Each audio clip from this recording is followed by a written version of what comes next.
फरमाया या मुआज़, जवाब आया लब्बैक या रसूल अल्लाह, या रसूल अल्लाह मैं हाजिर हूँ।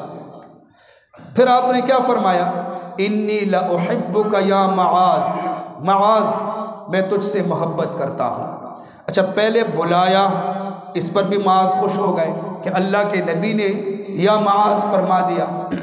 नंबर 2, आपने फरमाया ए मुआज़ मैं मोहब्बत करता हूँ आपके साथ, इस पर भी मुआज़ खुश हो गए बहुत ज़्यादा, या रसूल अल्लाह आप मोहब्बत करते हैं।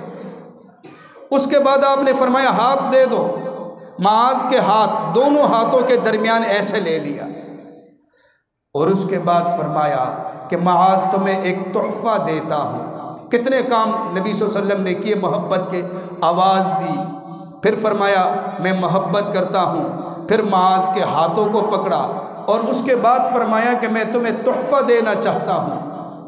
फिर फरमाया कि मुआज़ तो हर नमाज के बाद इस दुआ का एहतिमाम करे, अल्लाहुम्मा अइन्नी अला ज़िक्रिका व शुक्रिका व हुस्न इबादतिक, अल्लाह मैं तेरा ज़िक्र करूँगा मेरी मदद फरमा, अल्लाह शुक्र करूँगा मेरी मदद फरमा, मुझे तौफीक अता फरमा, अल्लाह मैं इताअत करूँगा, मैं इबादत करूँगा, मैं दीन इस्लाम के मुताबिक ज़िंदगी बसर करूँगा, अल्लाह मेरी मदद फरमा, अल्लाह मुझे तौफीक अता फरमा।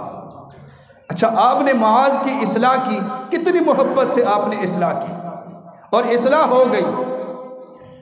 हज़रत मुआज़ के बारे में किताबों में लिखा है कि जब आखिरी वक़्त सकरातुल मौत का वक़्त था, रूह पर परवाज़ होने वाली थी, हाज़रीन से फरमाया गवारा हो, अल्लाह के नबी ने फरमाया था कि हर फ़र्ज़ नमाज के बाद इन कलिमात को दोहराओ।